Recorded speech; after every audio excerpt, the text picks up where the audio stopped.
ऐवान सदर का election commission को आम इंतखाबात के इनेकाद के हवाले से खत्म इलेक्शन कमीशन को 90 दिन के अंदर इलेक्शन कराने के लिए तारीख देने का कहा गया है और खत का मतन है कि आइन के तहत सदर मुमलिकत आम इंतखाबात कराने की तारीख मुकर्रर करेंगे। कौमी असम्बली की तहलील के 90 दिन के अंदर इंतखाबात कराना होते हैं। आम इंतखाबात की तारीख के ऐलान के लिए इलेक्शन कमीशन से मुशावरत भी ज़रूरी है। इस खत में ये भी कहा गया है। तफसीलात जान लेते हैं, हमारे नुमाइंदे उमर जट हमारे साथ मौजूद हैं। उमर, बताइएगा।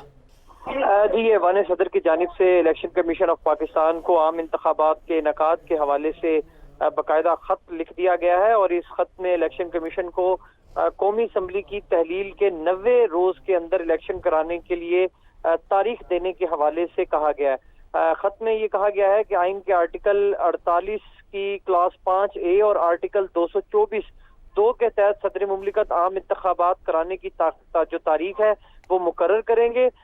कौमी असम्बली के इंतखाबात के लिए असम्बली के तहलील के 90 रोज के अंदर अंदर इंतखाबात कराना होते हैं, जिसके लिए खत लिखा गया और ये कहा गया है कि उस हवाले से तारीख मुकर्रर कीजिए और आम इंतखाबात की तारीख के ऐलान के लिए जो इलेक्शन एक्ट 2017 है उसके तहत इलेक्शन कमीशन से मुशावरत करना जरूरी है। यानी इस पे एक तो खत में वाज़ेह किया गया कि जो इसका इख्तियार है तारीख देने का वो प्रेसिडेंट ऑफ पाकिस्तान के पास है, वो ही तारीख मुकर्रर करेंगे। लेकिन जो इलेक्शन एक्ट 2017 है उसमें ये लिखा हुआ है कि इलेक्शन कमीशन के साथ मुशावरत जरूरी है।